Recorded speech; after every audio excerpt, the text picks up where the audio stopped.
तो hello champions, जे insight के YouTube channel पे स्वागत है आपका। जैसा कि हमने आपको वादा किया था कि हम आपके लिए आईआईटियंस के कुछ डायरेक्ट एडवाइजर्स लेकर आएंगे इस चैनल के ऊपर, उसी सीरीज़ के अंदर ये दूसरा वीडियो है पॉडकास्ट सीरीज़ का, जहाँ पे हमने आज आईआईटी खड़गपुर के एक स्टूडेंट पूरव को लेकर आए हैं, जो आज इस पॉडकास्ट के अंदर बताएंगे कि उनका पूरा जेई जर्नी किस तरह का रहा। तो आइए जानते हैं पूरव से कुछ ऐसे सवाल जो हर जेई एस्पिरेंट के मन में होते हैं। चलो स्टार्ट करते हैं। तो पूरव, स्वागत है आपका हमारे जे इनसाइट चैनल पे, and congratulation for getting IIT Kharagpur.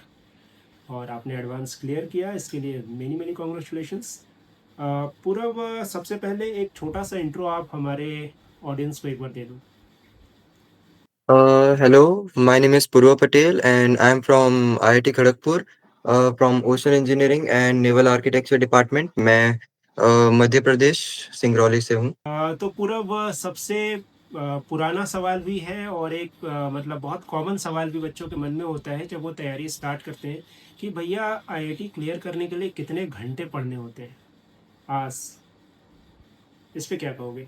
अ, हाँ, तो पहली बात तो ये काफ़ी इंडिविजुअल पे डिपेंड करता है कि आप कितना ग्रास्प करते हो और कितना कर सकते हो। और मैं अगर अपनी बात करूँ तो जब मैं स्कूल टाइम पे था, एक्चुअली मैं ड्रॉपर था, तो स्कूल टाइम पे मैं अ स्कूल और क्लासेस दोनों रहती थी, तो उसके अलावा 2-3 ही घंटे मिल पाते थे पढ़ने के लिए। जो लोग करते होंगे उनको पता होगा। और ड्रॉप ईयर में जब फुल टाइम रहता था तो क्लासेस और सब कुछ मिला के लाइक 8-9 घंटे रोज़ होता था। Okay okay okay. मतलब 8-9 घंटे एक एवरेज दिन में, जब आपका एग्ज़ाम नहीं है तब आप एवरेज दिनों में 8 से 9 घंटे पढ़ते हैं। बिल्कुल। और जब एग्ज़ाम पास होता है, जैसे अभी बच्चों का एग्ज़ाम पास है, 100 दिन है उनके पास अगले जेई मेंस के लिए। एग्ज़ैक्टली। तो उन्हें अब क्योंकि मल्टीपल चीज़ें करनी है इस टाइम में, लाइक मॉक टेस्ट भी देने हैं, उनको एनालाइज़ करना है, रिविज़न करना है, तो उनको अपना टाइम ऐसे डिवाइड करना पड़ेगा। 3 घंटे तो उनके हर दूसरे-तीसरे दिन अगर वो मॉक टेस्ट दें तो उसमें ही चले जाएँगे। और उसके अलावा वो उनके अगर कुछ टॉपिक बचे हैं तो उन पर वो 2-3 घंटे दे सकते हैं। और ऐसे करके अभी भी उनका 10-11 घंटे तक ही वो पढ़ें, क्योंकि अगर ज़्यादा करने जाएँगे तो बाकी चीज़ में उनको कॉम्प्रोमाइज़ करना पड़ेगा, स्लीप में, बाकी चीज़ में। तो मैं कहूँगा कि बिल्कुल। ये भी बहुत इम्पोर्टेंट है। आप अच्छे से सो और ट्राई करो कि रोज़ आप थोड़ा-थोड़ा पढ़ो, रेदर देन आप एक ही दिन में ज़्यादा पढ़ लो, फिर आप बीमार पड़ जाओ और थोड़ा-सा रेस्ट लो। उससे बेटर है कि आप रोज़ 10-11 घंटे इनफ होते हैं, अगर आप कंसिस्टेंट पढ़ो तो बहुत इनफ होते हैं। मैंने खुद उतना कंसिस्टेंट नहीं पढ़ा, बट ठीक है। यहाँ पर जो की है वो आपकी कंसिस्टेंसी की है। अगर आप कंसिस्टेंट हैं तो 5-6 घंटे पढ़ के भी आप काम चला सकते हैं। बिल्कुल। तो नेक्स्ट क्वेश्चन है पूरब कि सुबह से लेकर के रात तक का आपका पूरा शेड्यूल कैसा होता था, टाइम टेबल एक नॉर्मल डेज में, जब आपका स्कूल भी है, कोचिंग भी है, आपको सेल्फ स्टडी भी करनी है, कैसे करते थे? ओह! तो मैं उठता था सुबह 6 बजे, नॉर्मल डेज़ में उठता था। और 6 बजे उठ के साढ़े 8 बजे तक मैं लाइक जो पिछली क्लास थी उसका रिवीजन और होमवर्क करता था। उसके बाद साढ़े 8 से साढ़े 9 में रेडी होता था, नाश्ता करता था। साढ़े 9 बजे मेरी स्कूल बस आती थी। मेरी स्कूल यहाँ से 7 किलोमीटर्स दूर है, तो मुझे साढ़े 9 बजे पिक करने आती थी। फिर साढ़े 9 बजे से लेकर 4 बजे तक मैं स्कूल में ही रहता था। फिर 4 बजे मैं यहाँ आ जाता, साढ़े 4 बजे आस-पास। उसके बाद साढ़े 4 बजे से लेके साढ़े 8-9 बजे तक मेरी क्लासेस होती थी, ऑनलाइन क्लासेस। अ, तो फिर उनके बाद मैं लेट्स से आधा 1 घंटा रेस्ट ले लिया, फिर 10 से लेके 11, साढ़े 11 या कभी-कभी 12 बजे तक फिर उसी क्लास का मैं रिवीजन एंड होमवर्क वगैरह करता था। तो ओके काफ़ी टाइट शेड्यूल रहता था, स्कूल और कोचिंग के साथ काफ़ी हेक्टिक रहता है मैनेज करना। ओके। और ड्रॉप ईयर में? हाँ, ड्रॉप ईयर में क्योंकि पूरा दिन खाली रहता था, ना बोर्ड्स की प्रिपरेशन करनी है, तो वो दिन काफ़ी एक्सपेरिमेंट जैसे रहा मेरे लिए तो पर्सनली। कुछ फ़ेज़ ऑफ टाइम मैं सुबह उठ के ट्राई करता था जल्दी पढ़ने का, कुछ फ़ेज़ ऑफ टाइम मैं रात को लेट तक पढ़ता था। तो रिकमेंडेड यही है कि एक बार स्टूडेंट अच्छे से देख ले अब क्या सूट करता है और देन फिर उसको कंटिन्यू रखे। मेरे लिए बेटर था सुबह जल्दी उठना। मैं 7 साढ़े 6, 6 साढ़े 6, 7 बजे तक उठ जाता था और फिर मैं लगातार 4 घंटे मैथ्स पढ़ता था, क्योंकि मेरी मैथ्स थोड़ी वीक थी। तो आप वन सिट में 3-4 आवर्स मैथ्स पढ़ता था, फिर ब्रेक लेता था थोड़ा बहुत, उसके बाद मैं सब्जेक्ट चेंज कर लेता था डिपेंडिंग अपॉन क्या मुझे पढ़ने का मन हो रहा है और क्या पढ़ना ज़्यादा ठीक रहेगा। उसके बाद वो पढ़ता था और फिर रात को केमिस्ट्री या फिज़िक्स में से कुछ पढ़ता था। तो दिन में ओके। मेरा स्टार्टिंग में मैथ्स रहता था। शेड्यूल मेरा क्योंकि बहुत फिक्स नहीं था ड्रॉप ईयर के टाइम, क्योंकि ड्रॉप ईयर में एक तरीके से हमारे पास बहुत टाइट दूसरी चीज़ें नहीं होती करने के लिए कि आपको स्कूल भी है, प्रोजेक्ट्स हैं, तो बिल्कुल आपके पास खुद डिसाइड करने के लिए बहुत टाइम रहता है देन तो उसी हिसाब से। बिल्कुल बिल्कुल। तो नेक्स्ट क्वेश्चन भी इसी से जुड़ा हुआ है कि आपने पीसीएम को कैसे मैनेज किया? क्या आप पूरे दिन फिजिक्स केमिस्ट्री मैथ्स तीनों पढ़ते थे, या किसी एक सब्जेक्ट पे या दो सब्जेक्ट पे फोकस करते थे एक दिन में? ये कैसे मैनेज किया तीनों? Uh, like most of the days ऐसे कम ही दिन होंगे जब मैंने तीनों सब्जेक्ट पढ़े होंगे। मैं 2 सब्जेक्ट ही मोस्टली पढ़ पाता था। मेनली ऐसा होता था कि डिपेंड करता है कि मेरा किसमें कितना सिलेबस बचा है सबसे पहले तो। और फिर ये डिपेंड करता है कि वो सब्जेक्ट मेरा कैसा है, लाइक वीक है या स्ट्रॉन्ग है, उस हिसाब से फिर मैं करता था। तो और नेचुरली मैथ्स को थोड़ा ज़्यादा टाइम देता था मैं, क्योंकि वो थोड़ी टफ भी होती है और थोड़ी प्रैक्टिस उसमें ज़्यादा रिक्वायर्ड होती है। तो मैं अगर मैनेज करने की बात है तो लाइक दिन में 2 ही सब्जेक्ट यूजुअली पढ़ता था। बहुत रेयरली 3 सब्जेक्ट पढ़ता था बस। ओके। मतलब यहाँ पे की ये है कि आप, ये ज़रूरी नहीं है तीनों पढ़ें। जो आपका ज़्यादा टफ है या फिर जो आपको ज़्यादा टफ लगता है, आप उस सब्जेक्ट पे ज़्यादा फोकस करेंगे, ज़्यादा टाइम देंगे, ताकि उसमें आपको दिक्कत ना आए, क्योंकि तीनों को बैलेंस करना है और हर किसी का तीनों बराबर नहीं होता है। किसी को कोई टफ लगता है, कोई आसान लगता है। तो आपको समझना है अपने हिसाब से और वैसे अपने टाइम को डिवाइड करना है। ओके। एग्ज़ैक्टली वीकली वीकली आप डिसाइड कर लो, पढ़ो मतलब तीनों पढ़ना चाहिए, लेकिन आप वीकली का टारगेट डिसाइड कर लो, उसके हिसाब से आपको फिर डेली बेसिस पे करना है, क्या ठीक रहेगा। बिल्कुल बिल्कुल। तो पूरब, नेक्स्ट क्वेश्चन है, बहुत इंपॉर्टेंट है कि भैया ने कौन कौन सी बुक्स पढ़ी, कौन कौन से रिसोर्सेज को फॉलो किया क्लास 11th के अंदर, 12th के अंदर, ड्रॉप ईयर के अंदर।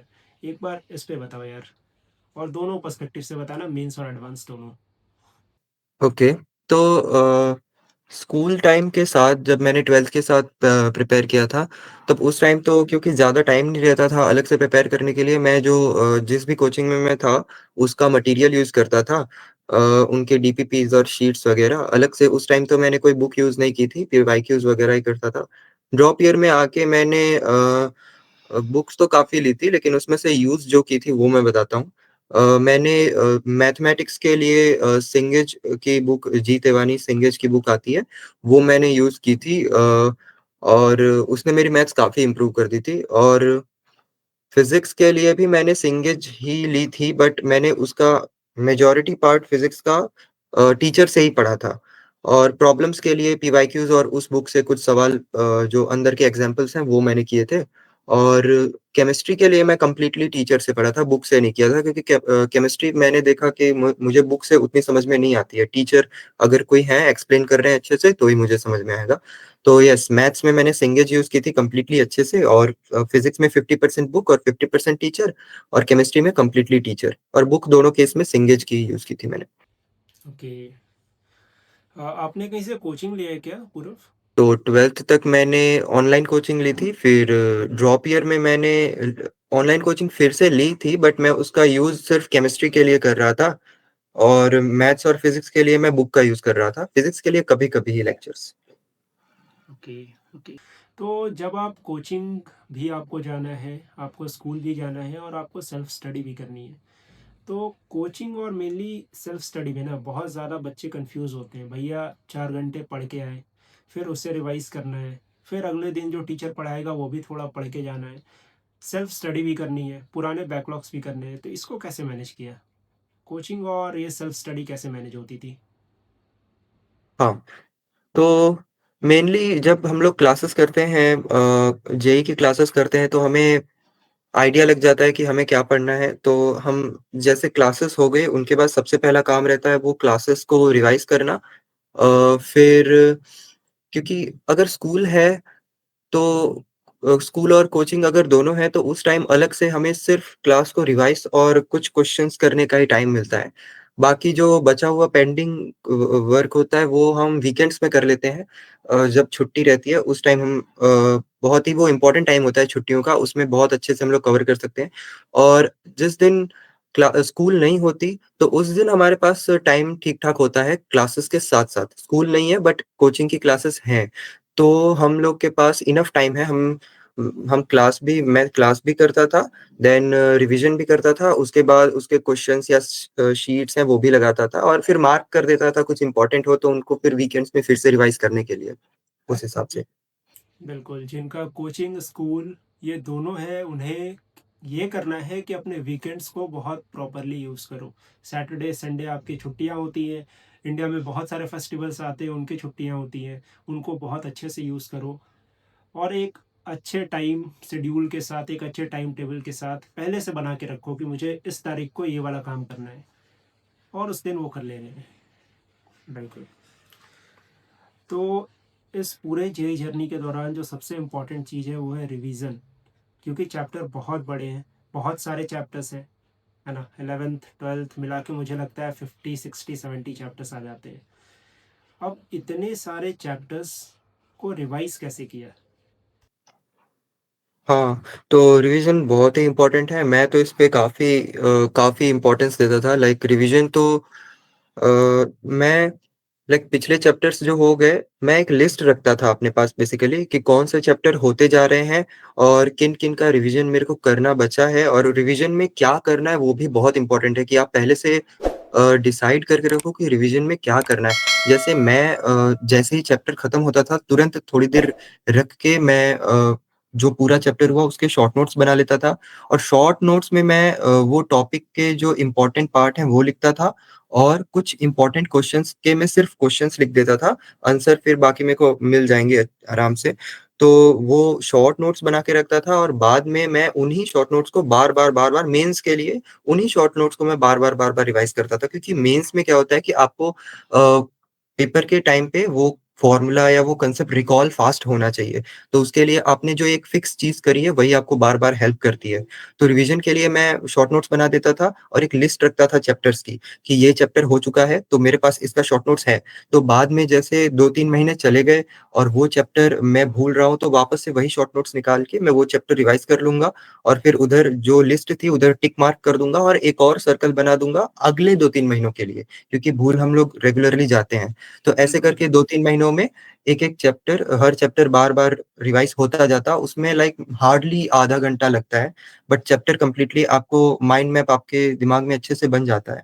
तो ये टेक्निक मैं मेंस के लिए रिवीजन के लिए फॉलो करता था। और एडवांस के लिए तो ऐसा कुछ वो नहीं होता, आपको कांसेप्ट अच्छे से आने चाहिए, बाद में आप प्रैक्टिस करते जाते हो तो आपका थॉट प्रोसेस और क्रिटिकल थिंकिंग बिल्ड होती जाती है देन वो हेल्प करती है। बिल्कुल। तो यहाँ पे जैसा पूरा भैया ने बताया कि इन्होंने अपना रिवीजन कैसे शेड्यूल किया, तो देखो सबसे अच्छी बात बताई है शॉर्ट नोट्स। शॉर्ट नोट्स हर एक चैप्टर्स के होने चाहिए ताकि आप लास्ट टाइम में उसे गो थ्रू करें, सारी बातें आपको याद आ जाए। तो शॉर्ट नोट्स बहुत इंपॉर्टेंट है, इसीलिए मैं हर बार कहता हूँ केमिस्ट्री में खास करके शॉर्ट नोट्स ज़रूर बनाओ, अपने दीवार के आगे लगा लो और उसे हमेशा हर दिन सुबह शाम उसे देखते रहो, अपने आप बहुत सारी चीज़ें याद हो जाएंगी। ठीक है। तो रिवीजन पूरी तरह से डिपेंड करता है शॉर्ट नोट्स पे। अगर है तो जल्दी कर पाओगे, नहीं है कर तो लोगे बट टाइम लगेगा। एग्ज़ैक्टली। बिल्कुल। अब पूरब, सबसे बड़ा क्वेश्चन अभी आ रहा है जो बच्चे तैयारी कर रहे हैं कि भैया बैकलॉग बहुत सारा हो चुका है, अब जेई मेंस को 100 दिन बचे हैं, कैसे क्लियर होगा? 11th के भी हैं, 12th के भी हैं बैकलॉग्स। ओके। तो बैकलॉग ये वैसे तो सबसे पहले तो ये नॉर्मल प्रॉब्लम है, हर स्टूडेंट को आती बिल्कुल। है कितनी भी अच्छी रैंक आए, कितनी भी खराब रैंक आए। तो बैकलॉग से डील करना सबसे पहले तो जेईई मेंस के लिए अभी मैं बताऊँ तो मेंस आने वाला है, तो ट्राई करना कि आप कंप्लीटली 90 टू 95% तो एटलीस्ट कवर करके जाओ क्योंकि मेंस काफ़ी अनफेयर होता है, अलग-अलग शिफ्ट्स में होता है। तो हो सकता है कि आप ये सोच के जाओ कि मैंने 60-70 किया है, अच्छे से किया है, लेकिन हो सकता है कि उस रिमेनिंग 30% पोर्शन से ज़्यादा सवाल आ जाए। क्योंकि ये हर साल होता है, शिफ्ट्स में होता है ना, डिफरेंट शिफ्ट्स में तो बहुत अनफेयर होता है। तो एटलीस्ट भले आप बेसिक थ्योरी कर लो और कुछ पीवाईक्यूज़ ही लगा के जाओ, जो चैप्टर आपका वीक है, आपको लग रहा है कि मैं नहीं कर पाऊँगा, लेकिन अभी तो 100 दिन का टाइम है, अभी के हिसाब से मैं बताऊँ तो आप ट्राई करो कि सारे टॉपिक को कर लो अच्छे से, मेंस लेवल पे ही कर लो लेकिन ट्राई करो सारे टॉपिक्स को करो। और बैकलॉग कवर करने की बात है तो जैसे सबसे पहली बात तो आप कर लो सारे टॉपिक क्योंकि मेंस में कुछ फिक्स नहीं रहता। और दूसरी बात कि अगर कवर कैसे करना है, बैकलॉग क्योंकि अभी मेंस के हिसाब से अगर करना है, तो ये ज़्यादा टफ नहीं है। आप दिन का मॉक टेस्ट भी किसी दिन दे रहे हो, जितना सिलेबस आपका हो चुका है, मॉक टेस्ट आप देना स्टार्ट कर दो। लाइक अच्छा अभी 3 महीने बचे हैं, आप नेक्स्ट मंथ से भी कर सकते हो, कोई दिक्कत नहीं है। तो हाँ, तो आप क्या करो यूट्यूब से कोई वन शॉट देख लो, वो चैप्टर जो आपका एकदम वीक है, जो आपका काफ़ी वीक है, उसका आप यूट्यूब से लंबे वन शॉट देखो, 8 आवर्स के वन शॉट देखो, उसके बाद उस वन शॉट के दौरान आपने शॉर्ट नोट्स बनाए होंगे, शॉर्ट में ही शॉर्ट नोट्स बनाना, फोकस रखना कि आप जो टीचर कह रहे हैं उनको सुनो और समझो। शॉर्ट नोट्स आप छोटे बनाओगे चलेगा, उसके बाद आप शॉर्ट नोट्स रिवाइज करो, देन आप उससे रिलेटेड पीवाईक्यूज लगा लो, तो आपका चैप्टर लाइक ठीक-ठाक लेवल पे तैयार हो जाएगा। उसके बाद आप आगे भी रिवाइज करोगे उसको तो अच्छा हो जाएगा वो चैप्टर। तो वो चैप्टर जो आपका काफ़ी वीक है, उसको आप लंबे वन शॉट से करो। वो चैप्टर जो आपने पहले कर रखा है लेकिन बहुत टाइम से रिवाइज नहीं किया और अगर आपने शॉर्ट नोट्स बनाए हैं तो फिर ठीक है, ऑब्वियसली पता है आपको क्या करना है। लेकिन अगर आपने शॉर्ट नोट्स नहीं बनाए हैं, तो आप उसका कोई छोटा वन शॉट देख सकते हो या फिर उन्हीं टीचर के स्लाइड्स से या नोट से फिर से आप रिवाइज कर सकते हो। तो ये डिपेंड करता है कि आपका चैप्टर कैसा है, उस हिसाब से आप उसको टाइम देके कवर कर सकते हो। और अभी इनफ टाइम है, 100 डेज़ आर वेरी इनफ। तो आप बिल्कुल भी ऐसे मत सोचो कि बहुत बैकलॉग है, बहुत भले है बट स्टिल कवर हो सकता है, अभी तो बहुत टाइम है। बिल्कुल। तो यहाँ पर 2 बातें बहुत अच्छी लगी मुझे। पहली तो ये कि अगर आपने जो चैप्टर्स कर रखे हैं, आपको बस रिकॉल करने में वो प्रॉब्लम हो रहा है, तो आप उसके लिए वीडियोज़ मत देखो, आप उसके लिए नोट्स पे जाओ, अपने शॉर्ट नोट्स पे जाओ, वो वहाँ से रिकॉल हो जाएँगे। और अगर ये पता करना है रिकॉल हुआ है या नहीं, उसके लिए आप पीवाईक्यू बना लो, अगर बन पा रहे हैं यानी कि रिकॉल हो चुका है। दूसरा भैया ने बताया कि अगर कोई टफ चैप्टर्स मतलब अभी उस आपने वो चैप्टर छुआ ही नहीं है, मान लिया कोई थर्मोडायनेमिक्स चैप्टर है आपका फिजिक्स वाला, आपने छुआ ही नहीं है उसे, लंबे वन शॉट देखने हैं, ये घंटे 1.5 घंटे में नहीं होने वाला, ये आपकी तैयारी को ख़राब करेगा क्योंकि आपको जे एडवांस में भी बैठना है और वहाँ पे कंसेप्चुअल चीज़ें पूछी जाती हैं। तो लंबे वन शॉट देखने हैं, पूरी सीरीज़ वाली जो वीडियोज़ आती हैं उन्हें देखने हैं। एग्ज़ैक्टली। बिल्कुल। बिल्कुल, तो ये तो हो गई बैकलॉग ख़त्म करने की कहानी। अब यहाँ पे आता है कि भैया पिछले साल इन्हीं महीनों में आपके पास भी 100 दिन रहे होंगे अपने जेई मेंस के लिए, जनवरी वाले अटेम्प्ट के लिए। तो अब इन 100 दिनों में आपने अपनी तैयारी को कैसे शेप किया, है ना? क्योंकि पढ़ा तो बहुत कुछ, बहुत सारे डीपीपीज लगाए, क्वेश्चंस लगाए, अब इन 100 दिनों में कैसे उन्हें पूरी तरह से वो शेप शेप करके आप आगे बढ़े?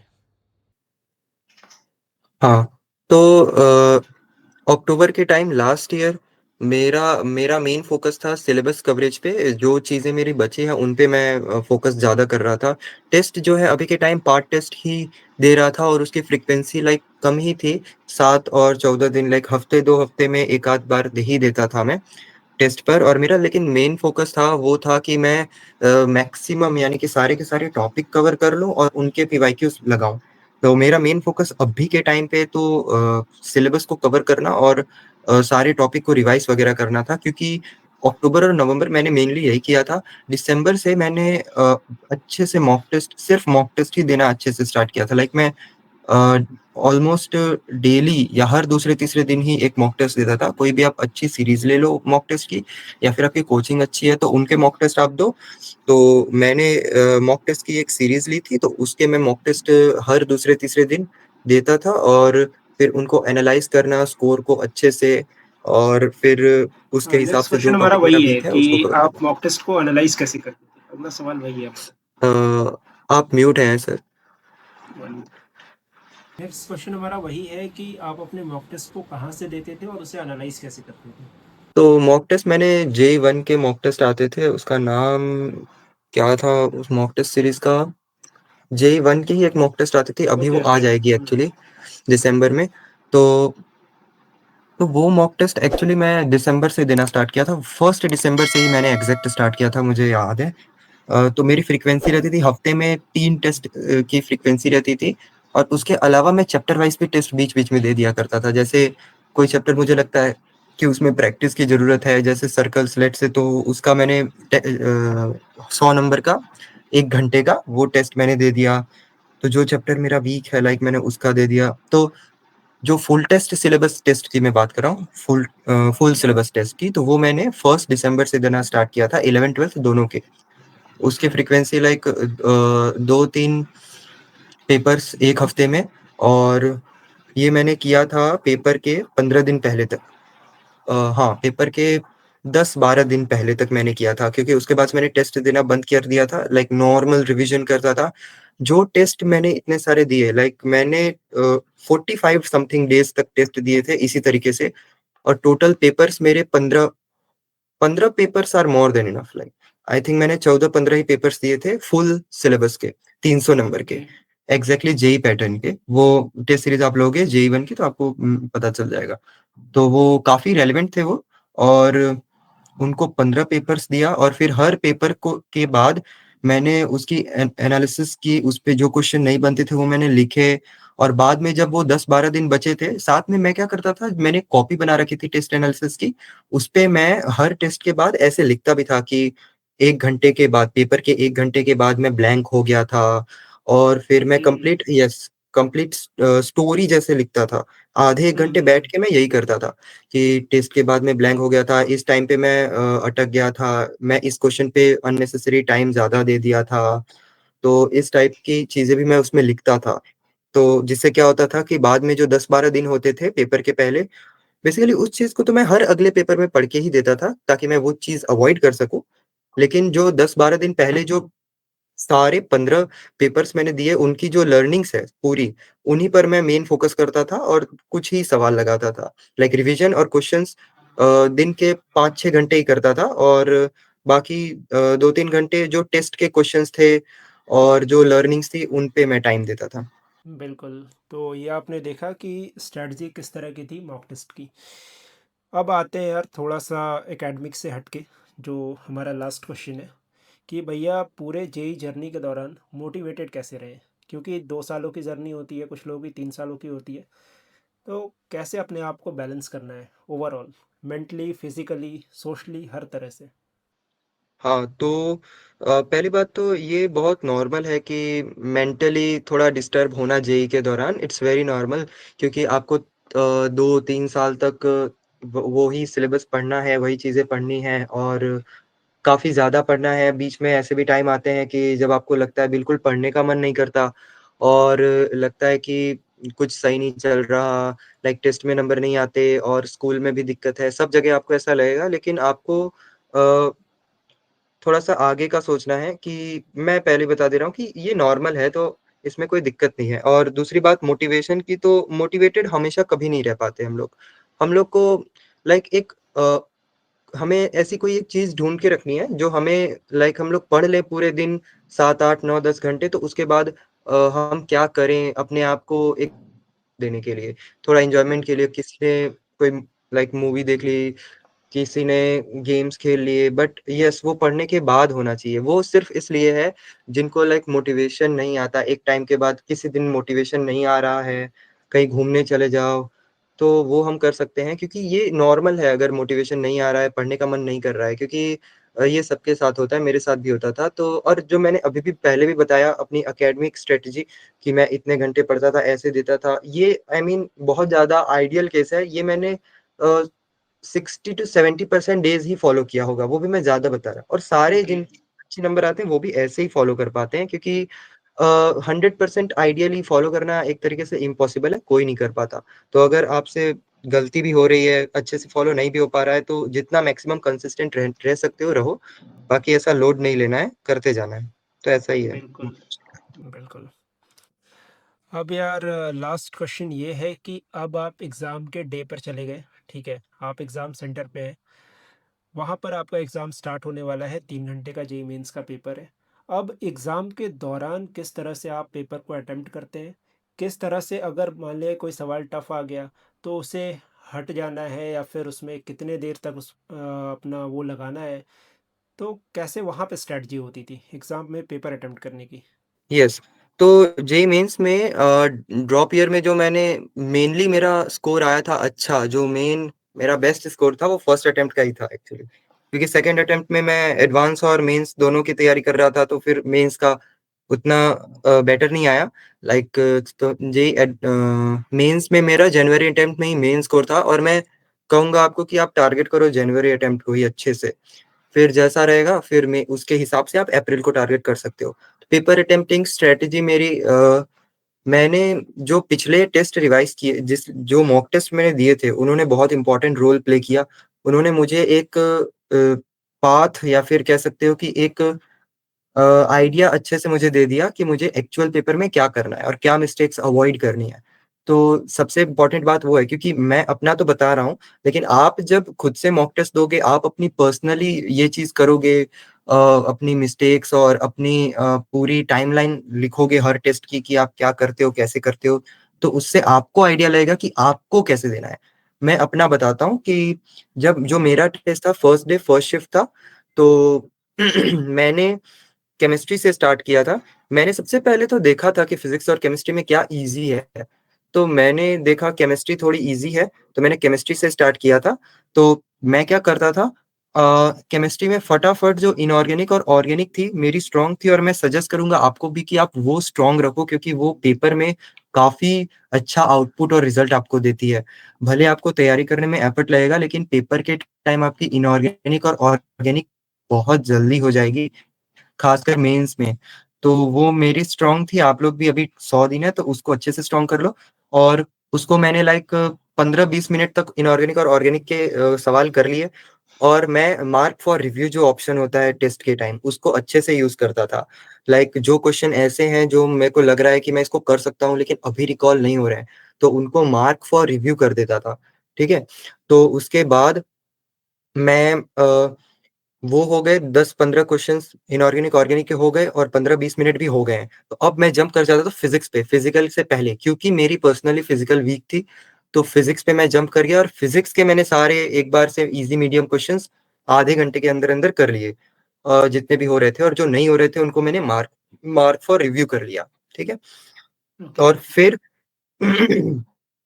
फिर मैं फिर से केमिस्ट्री पे जंप कर गया बाकी के क्वेश्चंस करने के लिए। अब मैंने केमिस्ट्री पूरी खत्म कर दी है। अब मेरा पूरा मेन फोकस है फिजिक्स और मैथ्स पे। तो अब मैं जाके मैथ्स को एक बार देखूंगा। इसके बाद मैं मैथ्स को देखता हूँ, हर क्वेश्चन देखता हूँ फटाफट से, और सारे मार्क फॉर रिव्यू कर लेता हूँ जो जो मुझे करने हैं। ये चीज मैं मैथ्स में पहले करता था कि जो जो, क्योंकि मैथ्स में सारे क्वेश्चंस तो करने नहीं होते। बहुत ही रेयर चांस में कोई सारे क्वेश्चंस कर पाता है, क्योंकि मैथ्स बहुत लेंदी और टफ आती है। तो लाइक मैं 20, 22, 18, 19, 20, 22 जितने भी सवाल मुझे करने हैं, उनको 25 में से उनको मैं मार्क फॉर रिव्यू कर देता था, ताकि क्या हो कि मैं क्वेश्चन में टाइम वेस्ट ना करूं। पहले से मुझे पता हो कि ये जो ब्लू वाले क्वेश्चंस जो ऑलरेडी टिक किए हुए हैं, उन्हीं को मुझे करना है। तो क्या है कि मैं उस हिसाब से टाइम डिवाइड कर सकता हूँ। तो सबसे पहले मैं वो कर देता था। अब मैं वापस फिजिक्स पे जाता था मार्क करने के बाद, और फिजिक्स को खत्म करने के बाद मैं थोड़ा नेटवर्क ग्लिच आ ये रहा है यार। देखता था, अगर फिजिक्स में अटक गया तो फिर, तो यस, तो मैं ऐसे ही करता था। फिर फिजिक्स खत्म होने के बाद फिर मैथ्स के लिए मैं 1.5 आवर बचा के रखता था, तो उसमें मैं मैथ्स कर लेता था। तो ऐसी स्ट्रेटजी रहती थी। और सबसे इम्पोर्टेंट, ये स्ट्रेटजी मैं अपने टेस्ट एनालिसिस के अकॉर्डिंग बनाई है। तो आपको मैं मेनली सजेस्ट करूंगा कि आप मॉक टेस्ट दो और अपनी स्ट्रेटजी आप खुद से बनाओ। ये मैंने आपको बताया। बिल्कुल बिल्कुल यार, ये बात मैं भी कहता हूँ कि आपकी स्ट्रैटेजी खुद की होनी चाहिए। हर बच्चे अपनी एक स्ट्रैटेजी बनाते हैं और वो तब डिसाइड करते हैं जब वो मॉक टेस्ट दे रहे होते हैं। तो मॉक टेस्ट दो, जिस भी ऑर्डर में आपका मार्क्स बढ़िया आ रहा है, आप अच्छे से सेटल हो पा रहे हो, आप उसे अडॉप्ट कर लो। कुल तो यही सब कुछ क्वेश्चंस थे पूरव। बहुत सारे बच्चों ने हमारे पास भेजे थे, हमारे ज़रिए हमने आपसे पूछा, और सारे सेटिस्फाइंग आंसर्स आपने दिए हैं। बहुत अच्छा लगा आपके साथ इंटरव्यू करके, और थैंक यू वेरी मच, आप हमारे साथ आए। So thank you very much guys हमारे साथ जुड़े रहने के लिए। बहुत सारे टिप्स इन्होंने आपके लिए बताए हैं, बहुत सारे सवालों के जवाब इन्होंने आपके दे दिए हैं। एक बार अगर कोई जवाब आपको दोबारा सुनना हो, पीछे जाके सुन लेना, ठीक है। बहुत मतलब अच्छे से बताया है, इन डिटेल बताया है। अगर दिक्कत आती है तो आप कमेंट करो, मैं फिर से उसे आपको लिख करके टेक्स्ट करके आपको भेज दूंगा, ठीक है। उनका जो रिस्पॉन्स है मैंने सारा रिकॉर्ड किया है। Thank you very much. ऐसे ही अगर आप पॉडकास्ट चाहते हैं तो नीचे कमेंट करो, हम आपके लिए और जो अदर एग्जामिनेशंस होते हैं उनके जो टॉपर्स हैं हम उनको भी लेकर आएंगे इस चैनल के ऊपर, और आपके लिए जो भी बेस्ट टिप्स एंड ट्रिक्स हो सकते हैं वो आप तक पहुंचाएंगे। थैंक यू वेरी मच जुड़े रहने के लिए। जय हिंद।